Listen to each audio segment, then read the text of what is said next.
Hello, Ambassador, thank you for inviting us, distinguished guests, colleagues, friends. I'm here to share with you some of what we do in Road to Recovery.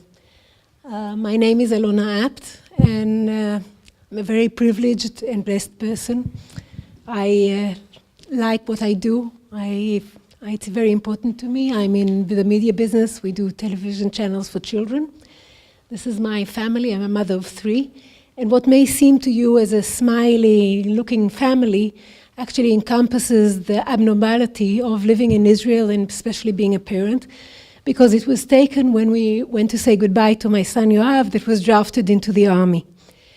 And I think it is when I look at my children and I think of their future, or when I hear the news and I think about my 85-year-old parents who live in Kiryat Gat, which is in missile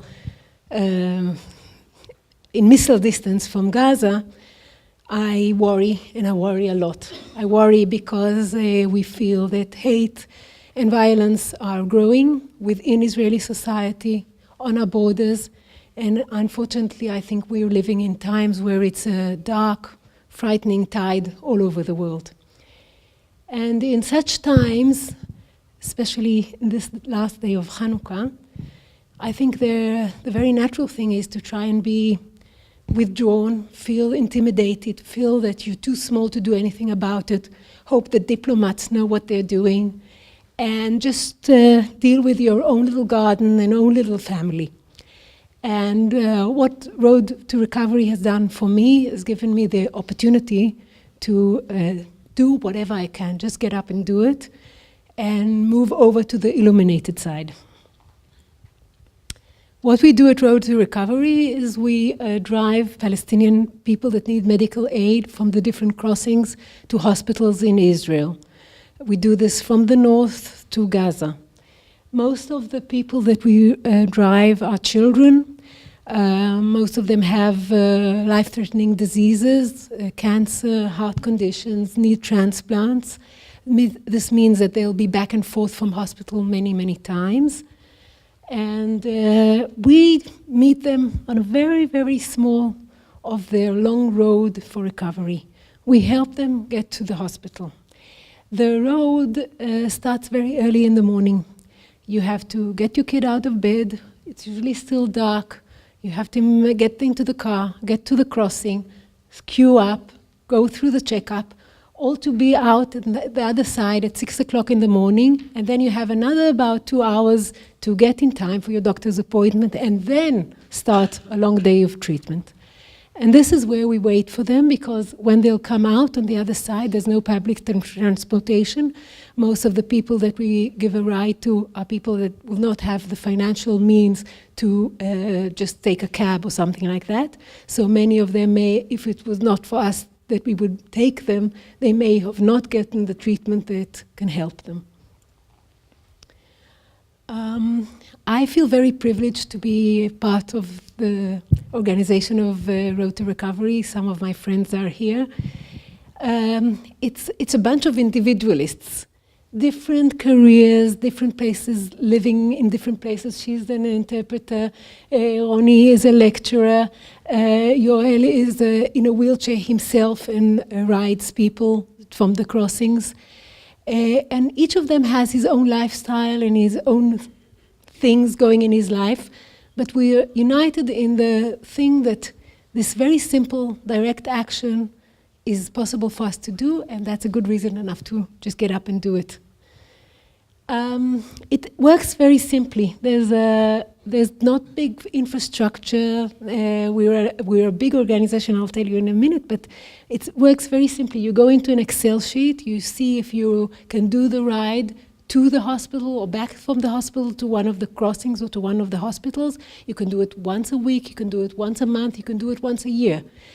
And there, in the privacy of my car, it's my little intimate territory, I'm the host.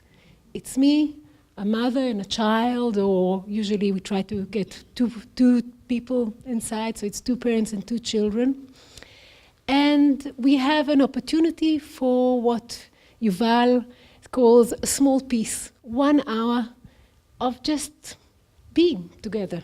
Sometimes the children fall asleep, and it's a very silent ride. Sometimes the child isn't calm and the parent will try to soothe them at the back. And sometimes we get to chat. And whatever does happen in the car, at least for me, it's the most glorious way of starting a day, because you know exactly what you've done for someone else. How did it all start? Yuval Roth, who is here, he started the organization, and actually it stemmed out of his personal tragedy. Yuval lost his brother who was murdered by a Hamas activist, and he joined the family circle, which has bereaved families on Jewish and Israeli and Palestinian families. And one of the Palestinian colleagues, asked him whether he could help him out and take his brother for a ride. And Yuval said, sure. And sure enough, very quickly, the brother asked if his cousin could be helped too, and the cousin asked to help someone else in the village, and very soon Yuval recruited his neighbors, families, friends, and it was some time later that he made David Corey, the manager of Leonard Cohen, who heard about this activity, and pulled out a check from Leonard Cohen to Yuval and saying, hey, this is for your organization. And Yuval said, we are just a bunch of volunteers. We have no organization. So we said, well, maybe it's the time to have one. And that's how it started. We are today 1,400 listed volunteers, 700 active drivers. Up to today, there's no one paid salary, so it's really totally, all of us are volunteers. And it's amazing that we're constantly on the growth. For the last 2 years, we've been growing 20% in the number of volunteers, number of patient trips, number of people that we can help. This is my baby. I wasn't doing enough driving as I wanted to. It didn't fit in with my schedule. I still have one son that is still school and you have to get him in time. And I thought maybe it's easier for me if there will be just one project a year that I will take upon myself. And for the last 3 years, I've been organizing a recovery day at the sea. I must tell you, it's one of the most blissful days in my year. This year we had 200 Palestinians and 100 volunteers. The people that come to the sea, of course, we take care of everything, the buses, the permits, which are the most important, the food, and so on. For many of them, it's maybe the first time they've ever seen the sea, or very scared that they could get there. And it's an opportunity to have the entire family come and spend the time together. It's not the child and one parent that gets the permit, but it's a family event. So the whole family can enjoy a relaxed time, and we, the volunteers, also get a different opportunity to speak to the people that otherwise we drive them in very specific circumstances.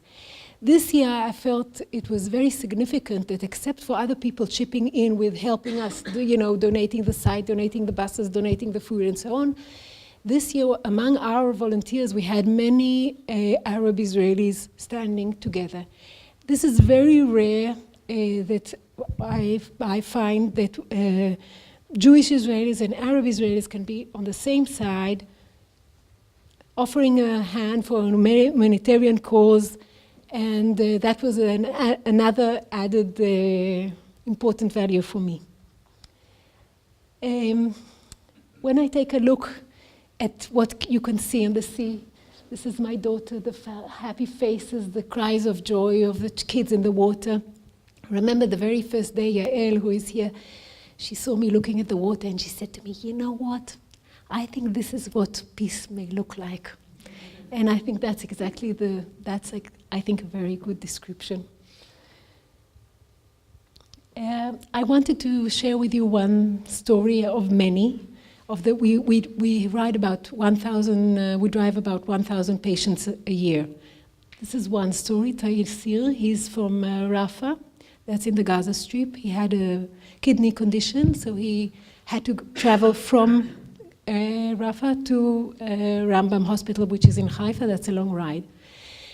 And for 3 years we've been driving him. This is Azriel Dansky, is the retired gentleman that volunteered and got very attached to the boy and the family.